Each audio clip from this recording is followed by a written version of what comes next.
नमस्कार मेरे मित्रों,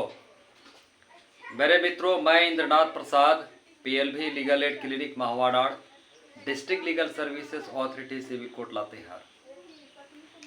मेरे मित्रों, सरकार की कल्याणकारी योजनाएं, ये जो आप पुस्तिका देख रहे हैं, बुकलेट महिला एवं किशोरी को समर्पित, और ये जो बुकलेट जारी किया गया है सूचना एवं जनसंपर्क विभाग झारखंड सरकार के द्वारा। मेरे मित्रों, मैं इसमें बहुत सारी योजनाएं हैं, एक सूची है उसका, तो उसमें मैं जो है कि आपको मुख्यमंत्री कन्यादान योजना के बारे में क्या इसमें जानकारी दिया गया उसको मैं आपको इस जागरूकता वीडियो के माध्यम से शेयर करने जा रहा हूं। मुख्यमंत्री कन्यादान योजना महिला बाल विकास एवं सामाजिक सुरक्षा विभाग के द्वारा जो है कि के निगरानी में चलाया जाता है। इस योजना का क्या उद्देश्य है बताता हूं मैं। जैसे बेटियों के बारे में समाज में पाई जाने वाली सोच और लड़कों के मुकाबले उनकी कम होती संख्या, बालिकाओं को जल्दी ब्याह देने की प्रवृत्ति जैसी समस्याओं के निराकरण हेतु इस योजना को निरूपित किया गया है। मेरे मित्रों, लाभ क्या है इस मुख्यमंत्री कन्यादान योजना के तहत? इस योजना अंतर्गत राज्य के गरीबी रेखा के नीचे के परिवार के अतिरिक्त, है ना, इस योजना का लाभ जो है हमारे झारखंड राज्य के गरीबी रेखा के नीचे के परिवारों को मिलता है। और इसके अलावा जिनकी वार्षिक आमदनी, जिस परिवार की वार्षिक आमदनी 72,000 रुपये सालाना से कम है या 72,000 रुपये तक है ना, तो उनके कन्याओं को उनके विवाह के अवसर पर 30,000 रुपये की आर्थिक सहायता दी जाती है।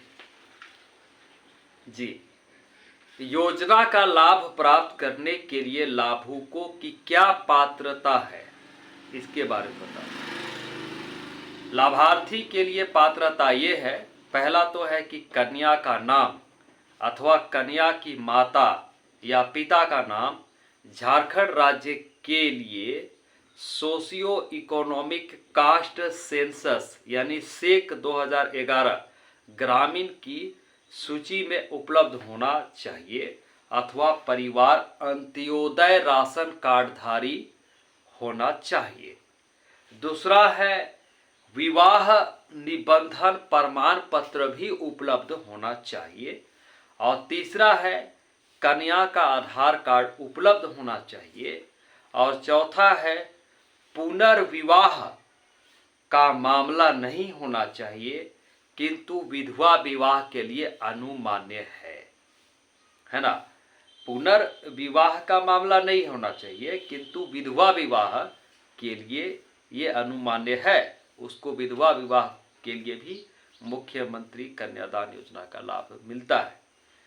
और अगला है कि विवाह के 1 वर्ष के अंदर आवेदन देना अनिवार्य होगा। विवाह के 1 वर्ष के अंदर आवेदन देना अनिवार्य होगा।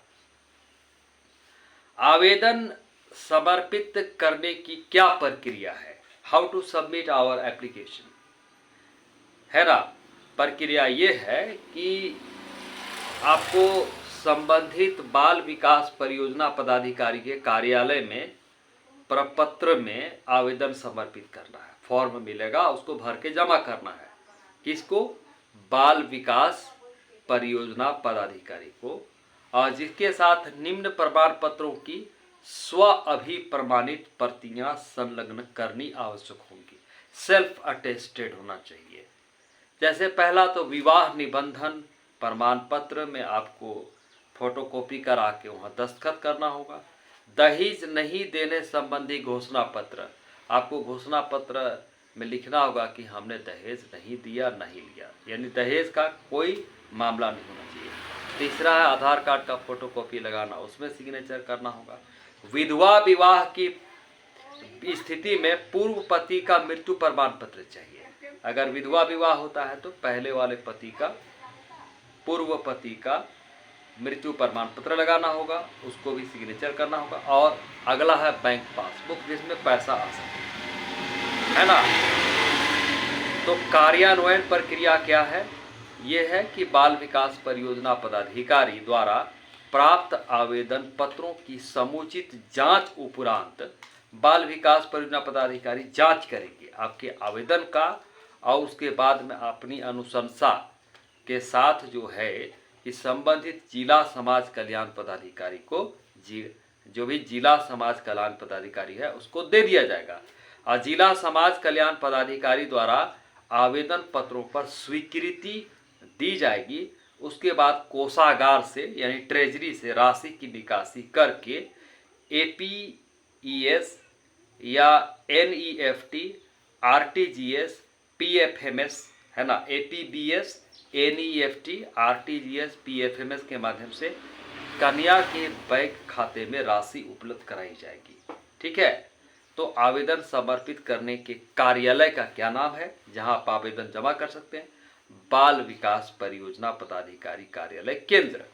तो ये जो आपको मैंने योजनाएं बताई, इस मुख्यमंत्री कन्यादान योजना का आप लाभ उठाइए।